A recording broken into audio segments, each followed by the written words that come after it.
Ray asks, in honor of your 5-year anniversary in Korea, you should talk about the ways that Korea has changed and how you have changed yourselves. Yeah, in case you didn't know, we've actually been in Korea now for 5 years. Over 5 years. Yes, as of the 30th of May. So we're like veterans here now. It's like half a decade. I remember meeting people in Korea that were here for like 2 years, and we were like, It's whoa, like, you're whoa. here forever. So how has Korea changed us? I'm gonna start out with one that I think about all the time, Okay. and that's germophobia. Oh, yeah. Yes. It's surprising, right? Right. Okay, so we were talking about this before. When you go to a restaurant in Korea, they tend to have a lot of utensils like just out. And, Yeah. I mean, you just grab the utensils. Anyone could have grabbed them. People could have licked them for all you know. The Right. cups are out. It's self-serve. And also sometimes if they come bring utensils to you, then they just like grab the chopsticks and the spoon and put it right down on the table without a place on it. And you might think to yourself, oh my God, there's germs on the table. But not anymore. Yes, that's slowly evaporated with us. Like at first we were conscientious because we were worried about getting Diarrhea. You know, like if you eat street food, people are like, you're gonna get diarrhea. But I'm pretty sure that North America has like this hyper sanitation of like, let's bleach the counters and everything and like scrub everything 100 times over, while like in Korea, we're used to things not being ultra sanitized and not getting diarrhea all the I time. know. Also, our taste has changed when it comes to sharing food. So I Yes. remember at first, like when we started teaching and we had the one pot meal between like 8 people who we didn't know. And then everybody's spooning out of it, like licking their spoon. Okay, well, you know, they Like, don't. they don't lick the spoon, but like they put the spoon in the mouth and then they grab some more they stuff. eat some, yeah. You know, and essentially their germs are in there. Like you think of that Seinfeld episode with the double dipping, like, oh my God, double dipping is terrible. In Korea, they like quintuple dip. Well, I guess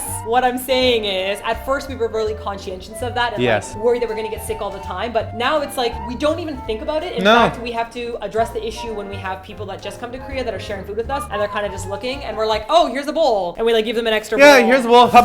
Yeah, enjoy it. In the same vein, another thing that has changed in us is our taste in food. Like yeah. our taste buds over the 5 years have really Yeah. changed dramatically. Yes, my palate is not what it used to be. We find that whenever we go back to North America, within the first few days, we could barely eat any food because I swear, maybe it's don't just know what Toronto, happens. Canada, but the food is so salty. It's like, it burns my throat when I eat it. And I don't know why, because it's not like Korean food isn't salty. It's just, I don't feel the burning pain like I do when I eat North American salty I think food. it's a different type of salt. Like, you know, Korea uses a lot of fermented stuff like gochujang paste. There's something about North American salt that just really hurts me now. Fast food kills us. Whoa, I mean, can't even touch it. I mean, there's McDonald's and Taco Bell in Korea. Yeah. Yet they seem to taste different. I don't know why. I don't know. Yeah, and the portion size is also something that's... Holy smokes. Okay, you go to the movie theater in Korea and you get Yeah. like a small soda and a small popcorn, and it's like reasonable. You can share it between 2 people. But you go to a movie theater in North America and I get like a thing of soda the size of my torso. There you go. How do you drink that much? And even when we go to like diners and we're like, okay, let's get some breakfast. The plates come out like this is enough to feed a small family for a month. And before we used to be able to We used eat to that, it. We you ate know? it and we were hungry afterwards. But now we eat like a quarter of it. We're like, man, I'm stuffed. Yeah, I have another good one. Okay, remember when we first came to Korea and I started watching Gopura Namja, The Boys Over Flowers? I remember because you always sang that crappy song to me. Almost paradise.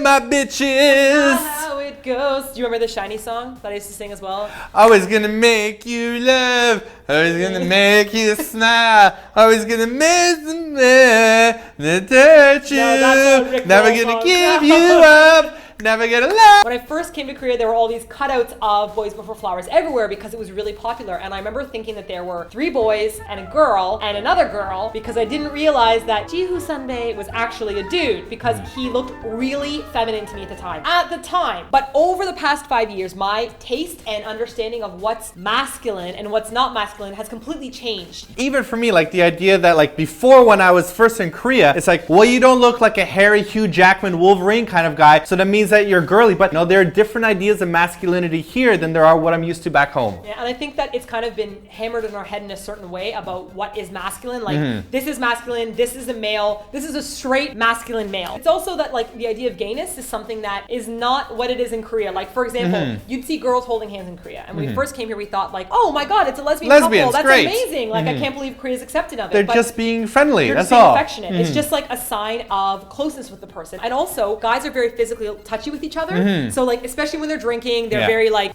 massaging. They'd be like, oh no, that's gay. Like I realized that before when we first came here, we're like, well, that's gay, that's gay, that's gay, that's gay, that's gay. But like we were so raised up to like label everything as gay, but now it's like, well, there are different ways that people interact with each other that doesn't necessarily reflect homosexual tendencies. And so like this has completely changed in our mind altogether. And even now, what's funny is when I send my friends emails of like K-pop stars, like I'll be like, oh my God, this guy's so hot. And I'll send someone an email. My friends will still be like, that's a guy. And I realize that my mind has somehow changed to accept the way people look. And another one of our radars that's totally broken is our danger radar. Oh yeah, I always scold you for this when we go to bank machines. I know, because like now in Korea, it's like whenever I take out money, I can like walk down the street afterwards, count my money, like $1, $2, $3, because I usually only take $3 out the bank machine because broke flat broke. But the whole point is that I'm not worried about getting mugged, while before in Canada, if I'm at an ATM, I'm like, you're like, you look first, check to see if anyone looks suspicious. And you know that there are some like please rob me ATMs in the middle of the street at night. Yeah, in the darkness near the clubs, and you're like, I don't have any money, but I'm not going to that ATM. No. But here there's like such a sense of safety. I'm not worried about being mugged or stabbed or jacked. Unless I was in the YG studio in the hood, then I might be scared. You know what the hoodiest part of Korea is? Itaewon. Yeah. Where all the foreigners hang out. That's what the foreigners do, son. The foreigners will jack you up. No, but you know what's funny about that? Speaking of danger radar being broken, if you go to like a neighborhood where people are drunk at nighttime in Korea, like we are in like the hip hop neighborhood in Hongdae, and someone's drunk and they bump into you, it's not like one of those like things in North America where you they're step like, on my shoes, son. Like, What? They give you like the chicken necks. Like you don't have that. People will be like, oh, 죄송합니다, like sorry, and they just keep going. They don't chicken neck you. Yeah, it's like this idea of like cultural fight starting that happens in North America all the time. I don't understand what this is. There's none of that belligerence that I'm used to back home. Yeah, it's not to say that people don't get in fights in Korea. Like we see people getting in fights. I've seen people like push around it. Oh no, I did break up a fight once for Christmas. Oh, right. Yes, this was actually great. It was a few Christmases ago, and I was dressed as Santa with my friend Brian, who was also dressed as Santa, and we were at a bar on the second floor, and we saw like this big crowd of people, and they were like, I didn't remember what they were yelling because I drank a bit, but there were two people fighting. So then we thought, why not in the Christmas spirit break up the fight? So we ran down there at Santa Claus and we started giving everybody hugs, and they stopped fighting. But then the police came, and I'm like, I don't want to be associated because I know that the police would be like, get the foreigners. Booked it, got on our sleigh, and got out of there. Speaking of looking like Santas, we've changed our appearance a lot, actually. We dress like Santas on a regular basis now. No, I can say that Korea has definitely changed my idea of dressing. And I don't know how to say this without it sounding shallow, because I don't feel like this is affecting me in a shallow way. Can you say it in like the oh my god voice? Okay, so like, oh my god, before I didn't wear any makeup, and I would like wear t-shirts and shorts outside, and there's nothing wrong with that. But now I have like this new sense of pride that like, maybe I should put a little bit of lip gloss on. Stop, because that voice is just a bit too much. Okay, I'm just saying that I feel like now I take more pride in the way that I look. If I'm gonna go out in public and there's other people out in public that are dressed well, why shouldn't I make an effort to also look nice? Like, oh, well, other people are dressed well and other people will compliment you freely. Like girls that are much hotter than me will walk past me on the street and say to me in Korean, oh, her hair is so pretty, right? Or if I'm waiting in line and then I can turn to them and say, oh, thank you. And they're like, oh, and it's like those kind of compliments coming out of nowhere. Well, one small correction, they're not hotter than you because you're the prettiest girl ever. Fink, sticky. Love you, girl. You know what else is coming up soon? It's almost our 6-year wedding anniversary. We've always been married for 6 years. No snuggles. Stop vomiting.